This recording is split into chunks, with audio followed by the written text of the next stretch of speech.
सृष्टीचे सौंदर्य खेळे, दावीत सतत रूप आवळे, वसंत वनात जनात हासे, सृष्टी देवी जणू नाचे उल्हासे, गातात वनात सृष्टीचे भाट, चैत्र वैशाखांचा ऐसा हा थाट.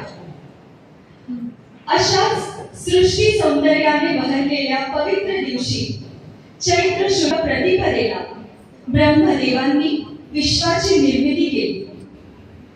हिंदू संस्कृतीचा प्रारंभ झाला, सत्ययुगाचा आरंभ झाला.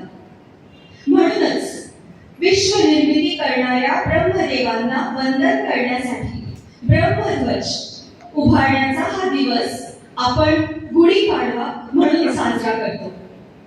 प्रभू रामचंद्रांना 14 वर्षांचा वनवास संपवून अयोध्येत पुनरागमन करता आला, ह्याचा हा आनंद आणि ह्याचा हा उत्सव. त्यांच्या विजयाचे प्रतीक म्हणून गुढी उभारण्याचा हा दिवस. त्यांच्या स्वागतासाठी आणि आनंदोत्सव साजरा करण्यासाठी हा चैतन्याचा उत्सव आपण सर्वच साजरा करतो. आपल्या हिंदू संस्कृतीचा प्रारंभ झालेला हा दिवस आज आपण जल्लोष उत्सवांचा ह्या कार्यक्रमाच्या प्रारंभी कशा प्रकारे दर्शवणार आहोत हे बघा.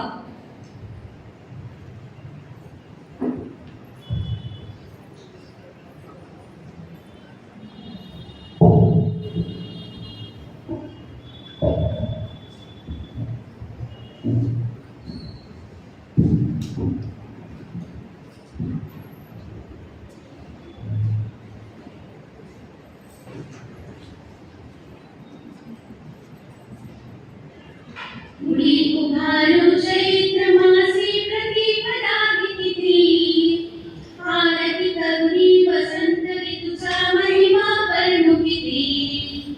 गुढी उभारू चैत्र मासी प्रतिपदा तिथी, आरती करुणी वसंत ऋतूचा महिमा वर्णू किती.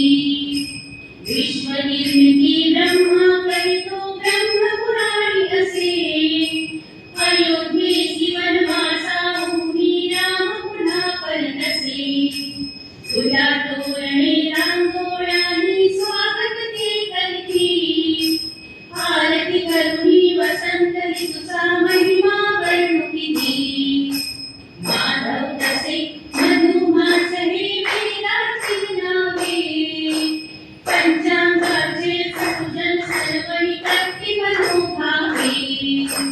सरस्वती सगंध आणि पाठी पूजिती, आरती करुणी वसंत ऋतूचा महिमा वर्णू किती. साखर माळ कडुलिंबाची पाने फुलमाळा, जळू चांदीच्या रेशमी वस्त्र कुंकू केशर केळा.